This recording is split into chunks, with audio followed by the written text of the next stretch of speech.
Pour revenir sur notre ami Paul, acte 26 au verset 17, qu'est-ce qu'on dit de lui?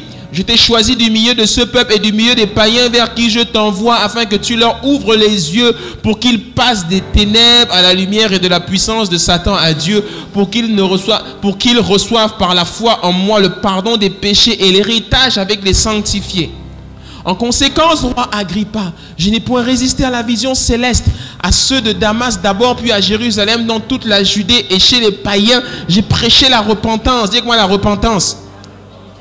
Et la conversion à Dieu avec la pratique d'œuvres dignes de la repentance. Voilà pourquoi les Juifs se sont saisis de moi dans le temple et ont tâché de me faire périr. Mais grâce au secours de Dieu, j'ai subsisté jusqu'à ce jour, rendant témoignage devant les petits et les grands, sans m'écarter en rien de ce que les prophètes et les Moïse ont déclaré devoir arriver. Savoir que le Christ souffrirait, et que ressuscité le premier d'entre les morts, il annoncerait la lumière au peuple et aux nations. Tu te rends compte de cette déclaration qu'il fait là? Il dit que quel que soit ce que les gars là ont voulu me faire, je me suis écarté en rien. Je suis resté focus sur ce que Dieu m'a donné. Quelqu'un se lève un matin et dit, Dieu m'a appelé à prêcher l'évangile. Il est pasteur, il est pasteur, il est pasteur et il continue d'être pasteur. Il voit que l'église ne grandit pas. Après il dit, bon, je vais arrêter de m'appeler pasteur, je vais m'appeler maintenant prophète. Peut-être qu'avec le nom de prophète, l'église va grandir. L'église ne grandit toujours pas. Après il dit, bon, maintenant je passe apôtre. Peut-être qu'avec le nom d'apôtre, l'église va grandir. L'église ne grandit toujours pas. Et puis il voit qu'il galère, il galère, il galère et il continue de galérer. Après il dit, bon, finalement, Dieu ne m'a pas appelé à ça. Finalement, Dieu m'a appelé à devenir un businessman. Il laisse tomber l'église, il prend un de ses fils, il met, bon, gère maintenant l'église. Moi, je me consacre au ministère des affaires parce que c'est là que Dieu m'a appelé. Mais tu n'étais pas appelé à prêcher l'évangile. Non, mon appel a évolué. Maintenant, je suis maintenant dans le business. Il fait le business, le business, le business. C'est devenu un apôtre du business. Malheureusement, il ne s'enrichit pas dans le business. Il ne réussit pas dans le business. Finalement, Dieu ne m'a pas appelé au business. Dieu m'a appelé à faire de la politique. Maintenant, il rentre en politique. Le gars, il a commencé pasteur. Après, businessman. Maintenant, il finit en politique. Et puis, tu dis, mais frère, c'est quoi ton appel? Il y en a plein comme ça. Ils ont commencé quelque part. Et puis, du jour au lendemain, Dieu t'a appelé au business. Dieu t'a appelé à la politique. Frère, l'appel de Dieu, frère. C'est-à-dire, si vraiment Dieu oriente ton appel sur autre chose, il faut qu'on voit que le premier, vraiment, Dieu t'a accompli quoi. Il faut qu'on voit que tu as vraiment porté beaucoup de fruits. Et Dieu dit, oui, là, il a porté beaucoup de fruits. Maintenant, je peux maintenant t'emmener dans autre chose. Mais tu n'as rien produit ici, tu n'as rien produit ici, tu n'as rien produit ici. Et puis, tu finis ici. C'est confus, hein? C'est comment on l'appelle? Paul connaissait son appel. Dieu t'a appelé à être, je sais pas moi, à être un homme d'affaires. Et puis, parce que tu commences un peu à fréquenter des personnes influentes, tu laisses tes entreprises pour te consacrer maintenant à autre chose parce que tu fréquentes maintenant des gens influents. Non, Dieu t'a appelé à quelque chose. Reste là. Parce que la Bible dit dans le psaume 1 que l'arbre qui porte beaucoup de fruits en sa saison, c'est celui qui est planté là où Dieu l'a planté. Alléluia. Tu n'as pas remarqué que même dans la vie des chrétiens, c'est comme ça. Ils vont d'église en église et ils ne prospèrent pas. Ils viennent dans une église, bon, ça ne marche pas ici. Ici, je n'aime pas trop la parole, je vais dans une autre église. Et puis après, je vais encore dans une autre église et je ne porte pas de fruits dans... Et puis, ils passent leur vie à être des nomades spirituels comme ça, d'église en église. Ils ne trouvent jamais d'église. Ils ne sont pas résolus, ils ne sont pas stables. Ils sont déséquilibrés, voire ils ont un problème psychologique et mental et spirituel. Alléluia. Amen. Dis avec moi, il faut être résolu. Il faut avoir des objectifs. Un militaire, un soldat, c'est quelqu'un qui a un objectif.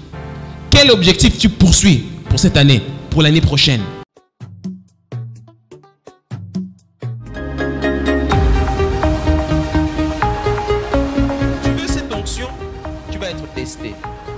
Parce que même le Fils de Dieu a été testé. Tenté par Satan veut dire testé par Satan.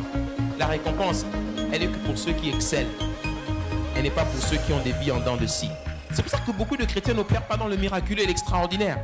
Ceux qui sont constants avec Dieu, ce sont ceux-là qui opèrent dans l'onction. Dieu est créateur. Et Dieu crée d'abord par la foi. Il le voit dans son esprit, les chaussures, les stylos, les montres, tout. Ce sont des gens qui ont pensé et qui l'ont créé. La question que Dieu vous pose, c'est: et toi? C'est quand que tu crées quelque chose qui est à toi?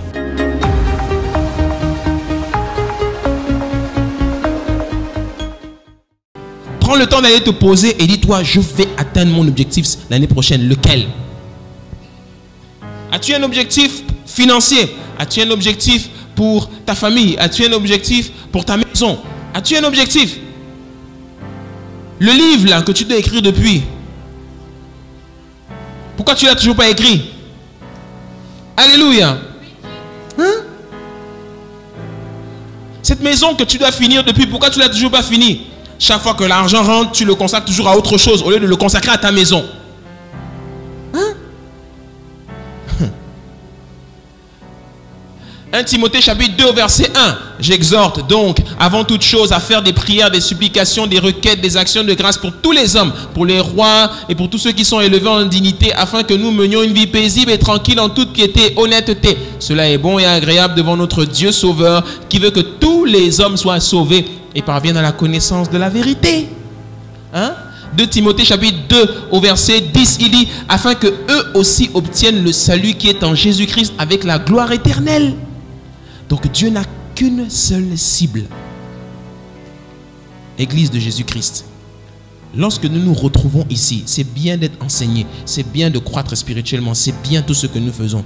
Mais rappelons-nous toujours que Dieu attend une chose de nous, c'est qu'un jour on se lève et qu'on aille déverser dehors ce que nous avons reçu ici. Alléluia. Tout ce que tu as dans ta vie, l'argent que tu gagnes, le travail que tu as, les voitures que tu roules, tout cela, c'est pour l'œuvre de Dieu. C'est pas pour toi. Christ est le Seigneur. Et le plus grand péché que l'on commette devant un Seigneur, c'est de croire que ce qu'on a nous appartient. Il n'y a rien qui t'appartient. Le jour où tu vas confesser que les choses t'appartiennent, il peut te reprendre ton âme. C'est pour ça qu'il donne la parabole de cet homme qui avait beaucoup travaillé, qui avait eu de grande récolte, et puis il dit: ah mon âme, tu as bien travaillé, maintenant il est temps que tu te reposes. Et la Bible dit qu'une voix se fit entendre dans le ciel, insensé: cette nuit même ton âme te sera redemandée. C'est pas une parabole de Jésus ça? C'est parce que les gens pensent que tout ce qu'ils ont sur la terre, c'est pour eux. Dieu vient, il claque des doigts et puis boum, le souffle parti. Tu tombes là, boum, c'est fini, tu es parti. Et tout ce que tu as pu accumuler sur la terre, c'est quelqu'un d'autre qui en profitera. C'est pour ça que Salomon dit dans Ecclésiaste: vanité des vanités, tout n'est que vanité. J'ai vu une chose abominable sous le soleil. J'ai vu un homme qui s'enrichit sur la terre, et puis quand il est mort, quelqu'un qui ne le connaissait même pas a profité de tous ses biens. Il dit: c'est une absurdité sur la terre. C'est pour ça que les voitures, les maisons, l'argent, tout ça, c'est bien beau. Mais ne sois jamais attaché à ces choses-là. Alléluia. Il ne faut pas être attaché à ça. C'est pour ça que quand Dieu donne un appel, donne. Relâche. Dis-moi, relâche. Relâche ce que tu as. Relâche. Pourquoi vous vous agrippez sur les choses matérielles? Pourquoi? Donnez. Au contraire, ne soyez pas comme l'homme riche. Seigneur, que puis-je faire pour être bon? Bon, seul Dieu est bon. Si tu veux être bon, eh bien, tu connais les commandements. Ne mens pas, ne vole pas, ne tue pas, etc. Seigneur, j'ai fait toutes ces choses. Et il dit: oh, Jésus l'aima, celui-là. Eh bien, si tu veux faire plus, eh bien, va vendre tout ce que tu as et puis suis-moi. Il s'attrista et dit: je ne peux pas vendre tout ce que j'ai. Et beaucoup sont comme ça. Ton histoire de Jésus là, on ne peut pas venir là-bas. Ce que j'ai, c'est trop bien. Mon gars là, il est trop bien. Tu penses que lui, je peux le laisser pour ton Jésus là? Pasteur vient, quand on vient à l'église, il est toujours en train de dire: oui, il faut se marier, oui, il faut quitter nos gars, il faut quitter nos petites, il faut quitter... C'est quoi ce pasteur qui veut toujours qu'on se sépare? Je n'ai jamais dit que je voulais que vous vous séparez. Vous devez vous marier. Alléluia. Mais s'il ne veut pas se marier, tu le laisses et puis tu suis Jésus. Non, non, non, c'est trop compliqué. Non, non, non, moi je ne peux pas. Moi je ne peux pas. Non, non, non, ton Jésus là, on va attendre d'abord. Frère, si tu continues à trouver des excuses, tu vas aller en enfer. Tu vas aller en enfer. Oui, moi je ne peux pas laisser mon boulot parce que, à cause de Jésus. Non, pasteur, c'est compliqué, hein? Moi je travaille le dimanche. Mais écoute, tu choisis entre venir à l'église ou aller au boulot. Bah écoute, moi je vais au boulot. Ton église, elle attend. Ok, quand tu vas arriver au ciel, pourquoi tu n'es pas sauvé? Bah j'avais le boulot le dimanche matin. Quelqu'un va aller en enfer parce qu'il travaille le dimanche matin. Est-ce que tu te rends compte? Quelqu'un ne veut pas grandir spirituellement parce qu'il travaille le dimanche matin. J'ai vu des gens qui sont venus ici à l'église et puis ils étaient bien, ils grandissaient et puis du jour au lendemain ils ont disparu. On les cherche dans l'esprit, on va intercéder, on les cherche, mais ils sont où?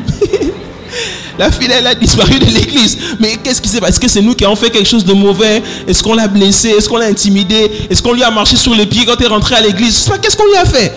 Et puis un jour tu la croises dans un commerce. On te cherche depuis 6 mois, tu as disparu. Tu es où? Pasteur, je travaille maintenant le dimanche. Oh, Satan t'a vaincu.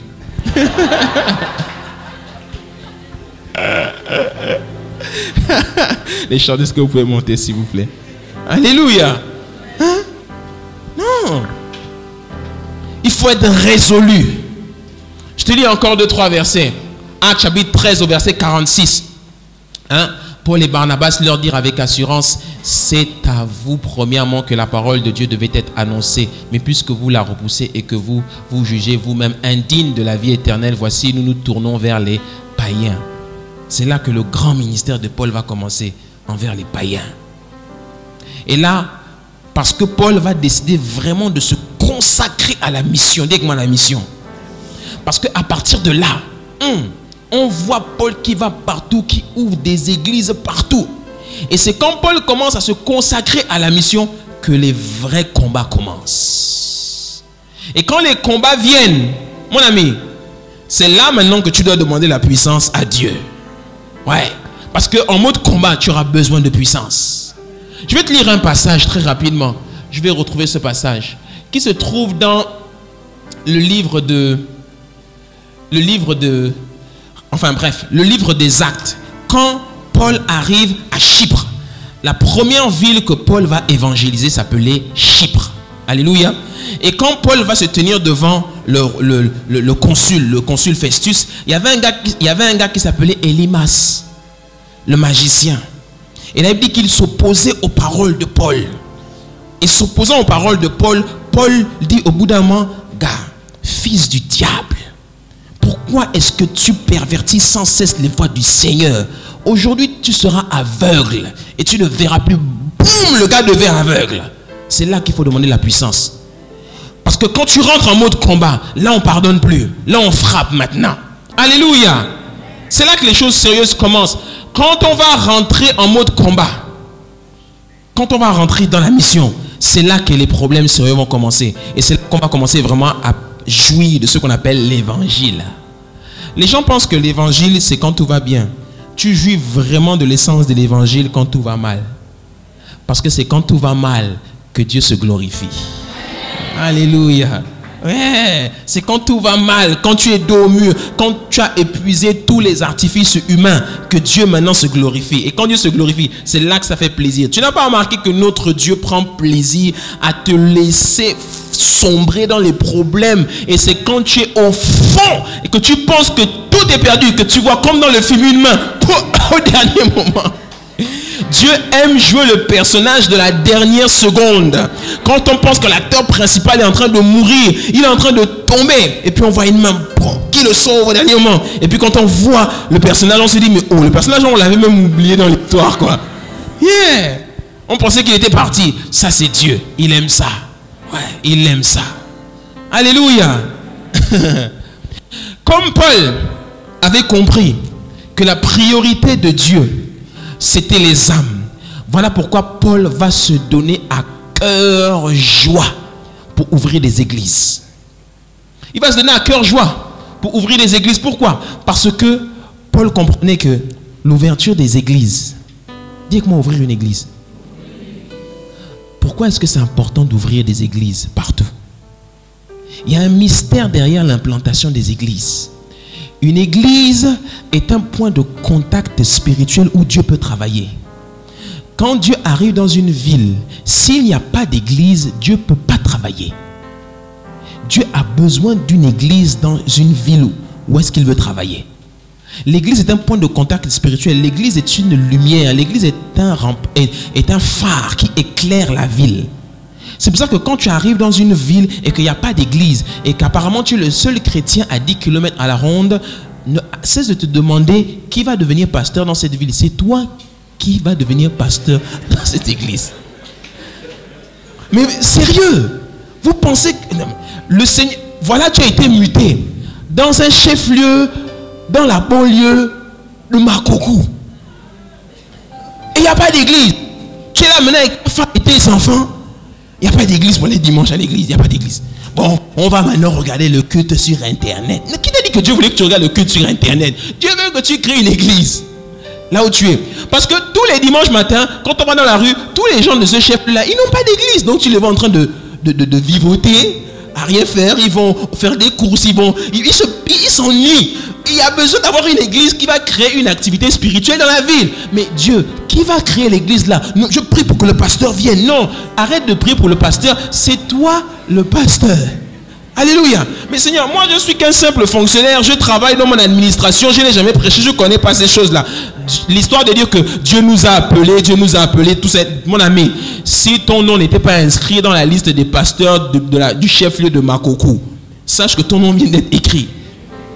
Si Dieu demande à Gabriel, il y a un pasteur là-bas, bah, il n'y a que ton fils là qui a été muté là-bas. Ok, décret divin, il devient pasteur. Voilà, et puis tu te retrouves, tu prends un local, et puis tu sais pas comment on fait. Tu te souviens qu'à la maison du bâtisseur, on faisait le culte comme ça, on faisait la scène, l'offrande, tout ça. Le pasteur prenait toujours sa Bible, il mettait devant, ça faisait genre, bon, je fais pareil. Non, et tu commences comme ça, mon ami. Et puis tu vas voir, tu vas te découvrir des dons, des talents dans la prédication de l'évangile. Je t'assure. Ouais. Tout le temps, il y a des gens qui disent, ouais, Seigneur, l'évangélisation, nous voulons prêcher l'évangile partout. Mon frère, c'est pas compliqué. Tu prends un morceau, une boîte en bois là-bas, tu vas au coin de la rue et tu commences à annoncer l'évangile. Tu deviens évangéliste, improvisé. Alléluia. Yeah. C'est super important. Tel était mon propos aujourd'hui. Le cœur de Dieu, si tu peux jouer s'il te plaît. Le cœur de Dieu, ce sont les âmes. Le cœur de Dieu, ce sont les âmes. Il est écrit dans le livre des Actes. Prends avec moi le livre des Actes au chapitre 14. Regarde ensuite ce qu'on dit de Paul et de Barnabas quand ils revinrent au chapitre 14 au verset 26. Il est écrit, de là ils s'embarquèrent. Hein? Il est écrit ceci, de là ils s'embarquèrent pour Antioche, d'où ils avaient été recommandés à la grâce de Dieu pour l'œuvre qu'ils venaient d'accomplir. Après leur arrivée, ils convoquèrent l'église, ils racontèrent tout ce que Dieu avait fait avec eux et comment ils avaient ouvert aux nations la porte de la foi. Comment est-ce qu'on ouvre la porte de la foi à une nation? Par les églises. C'est pas juste prêcher l'évangile. Il faut prêcher l'évangile et il faut ouvrir des églises. Partout.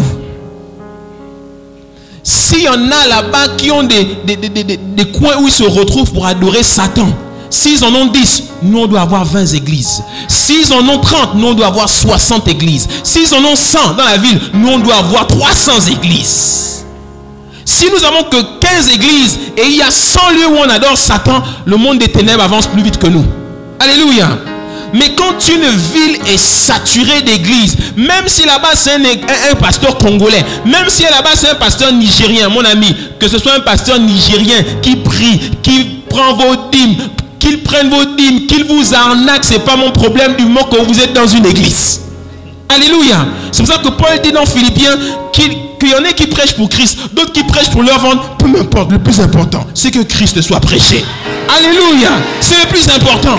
C'est vrai que dans le royaume, il y a des mercenaires, mais le plus important, c'est que quand il parle là, c'est Jésus qui est annoncé. Ce qu'il fait derrière, c'est pas notre problème, c'est entre lui et Dieu. Alléluia.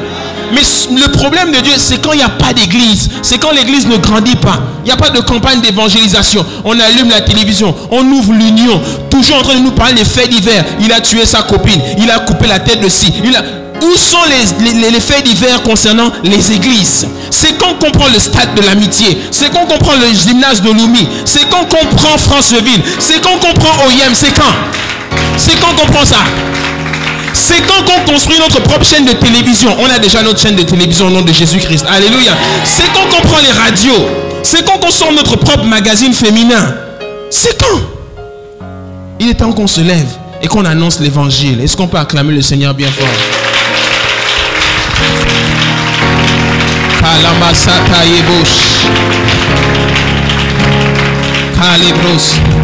Voilà pourquoi je vais te demander de te recommander maintenant la grâce de Dieu.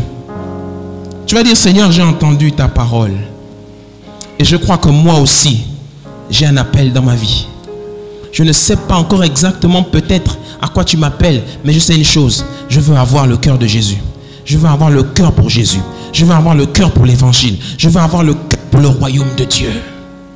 Je veux avoir le cœur pour le royaume. Et pour rien d'autre. C'en est fini de ces discours qui nous distraient, de ces prêches qui nous éloignent de Christ. Maintenant, on ne doit plus avoir qu'une seule prédication à la bouche. Jésus-Christ revient bientôt. Repentez-vous. Donnez vos vies à Jésus. Venez, consacrez-vous au Seigneur. Éloignez-vous de cette génération perverse. Sortez du monde et entrez dans le royaume. Consacrez-vous, sanctifiez-vous. Le Seigneur revient bientôt. Il vient chercher son église. Sanctifiez-vous. Le Seigneur revient bientôt. Allons en province, ouvrons des églises dans nos quartiers, ouvrons des groupes de vie. Si 500 ne suffisent pas, il faut qu'on en ait 1000, puis 2000, puis 3000. Il faut qu'on en ouvre partout. Dans certains groupes, il y aura 2 personnes. Ailleurs, il y en aura 10. Ailleurs, il y en aura 20. Le plus important, c'est qu'il y a des groupes partout. Ouvrons des églises, prêchons l'évangile, consacrons les diacres, consacrons les anciens, consacrons les pasteurs, consacrons les évangélistes, les prophètes, les apôtres, etc., etc. Travaillons pour faire avancer l'œuvre de Dieu parce que Jésus-Christ revient bientôt.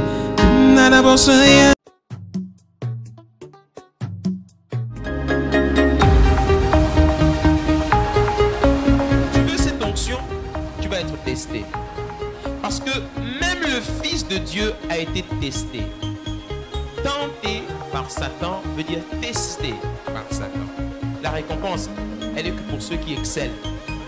Elle n'est pas pour ceux qui ont des vies en dents de scie. C'est pour ça que beaucoup de chrétiens n'opèrent pas dans le miraculeux et l'extraordinaire. Ceux qui sont constants avec Dieu, ce sont ceux-là qui opèrent dans l'onction. Dieu est créateur. Et Dieu crée d'abord par la foi.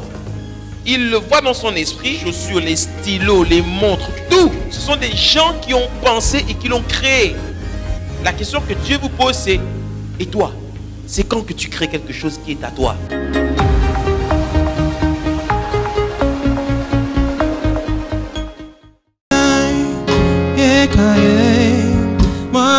Est-ce que l'église de Jésus-Christ peut prier?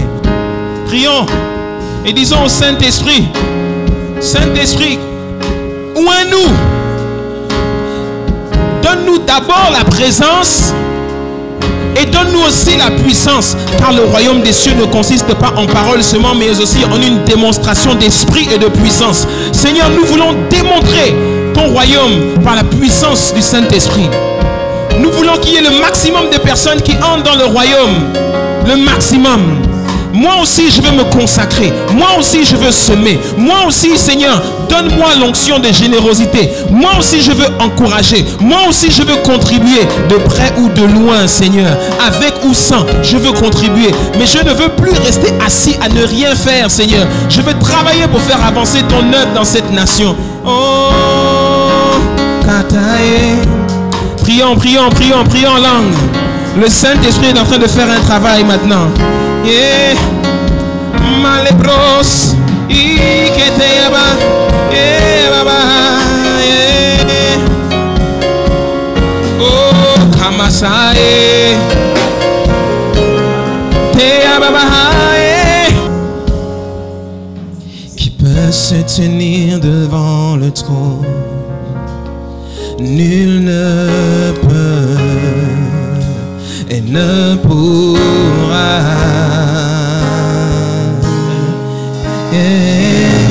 Qui peut se tenir devant le roi? Nul ne peut et ne pourra. Est-ce qu'on peut chanter ça ensemble? On y va. Qui peut se tenir devant le trône? Aucun fils du diable n'empêchera à l'évangile d'avancer. Qui peut se tenir devant le roi des rois et le Seigneur. Peut se tenir devant le roi et de peur et ne pourra. Je vais donner, avant de rendre le micro, l'opportunité à quelqu'un ici qui ne connaît pas le Seigneur Jésus-Christ. Si tu ne connais pas le Seigneur Jésus-Christ, ce message n'a qu'un seul objectif. C'est de gagner les perdus. C'est de gagner ceux qui ne connaissent pas le Seigneur. Si tu ne connais pas Jésus, si tu n'as jamais confessé Jésus comme ton Seigneur et ton Sauveur, si tu sais que ta vie actuelle n'est pas conforme à Jésus-Christ, alors je te donne l'opportunité de venir devant. Viens devant et nous allons prier ensemble. Il n'y a pas de plus belle décision dans la vie que celle d'accepter et de recevoir Jésus comme Seigneur. Parce qu'il est le Seigneur qui est capable de sauver. Alors, n'aie pas honte. Ne regarde ni à gauche ni à droite. Viens devant simplement et décide de te consacrer à ton Seigneur. Tu verras que c'est la plus belle décision que tu prendras. Parce que Dieu s'apprête à faire de grands miracles dans ta vie. Si tu es concerné par ce message, alors viens devant rapidement. Ne tarde pas. Viens. Jésus-Christ n'a pas eu honte de toi quand il est allé mourir à la croix pour toi. Toi aussi n'aie pas honte de lui. Toi aussi n'aie pas honte de te consacrer. N'aie pas peur. Parce que c'est vrai que quand on ne connaît pas quelque chose, on peut avoir peur de l'inconnu. Mais sache que Dieu te tient par la main. Dieu t'accompagne. Dieu marche à tes côtés. Et Dieu te protégera. Dieu te gardera. Il ne te laissera jamais tomber. Alors que les hommes t'ont laissé tomber, alors que les gens n'ont pas cru en toi, Jésus-Christ est le premier qui croira en toi. Parce qu'il est celui qui a déposé en toi tous les dons et les talents qui te permettront d'avoir une meilleure vie que celle que tu as actuellement. Viens devant et nous allons prier. Oh, oh, oh. Oui, la victoire est pour Jésus. La victoire lui appartient.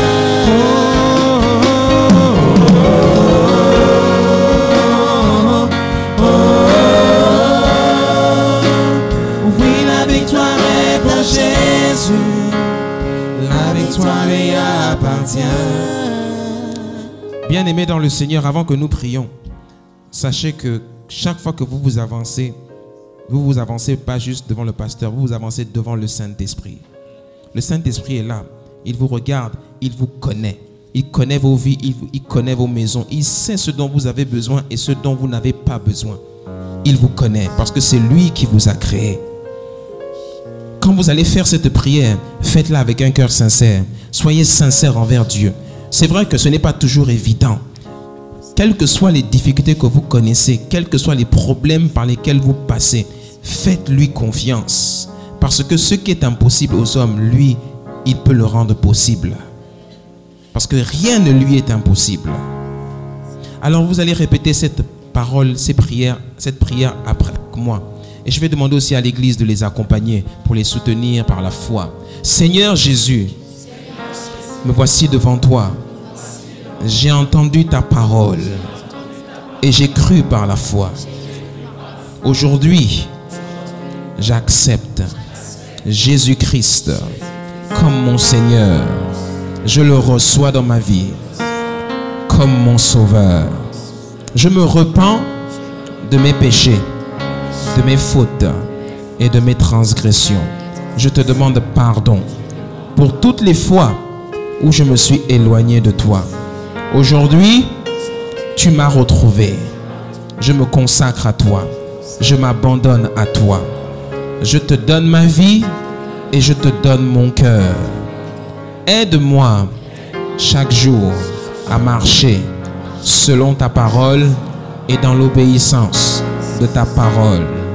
Au nom de Jésus, je suis sauvé, je suis né de nouveau dans le royaume de Dieu. Amen, amen, amen. Est-ce que l'église peut acclamer le Seigneur bien fort? Alléluia.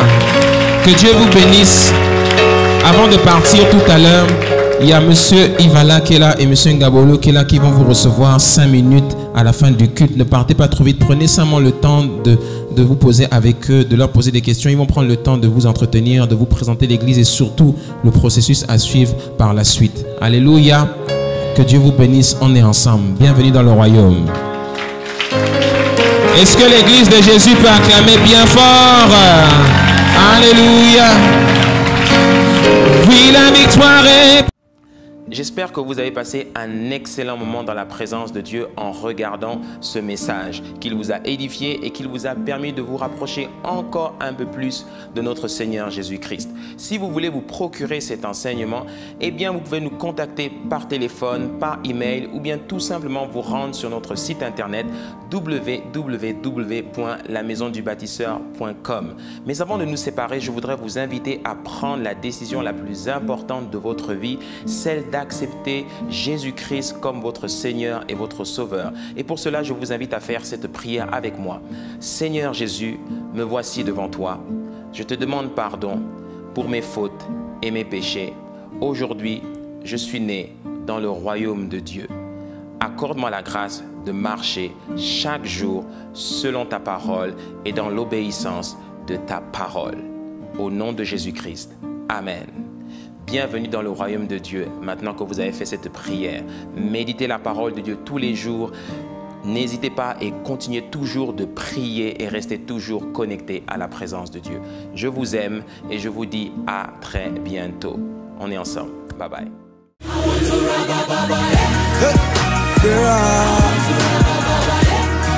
I want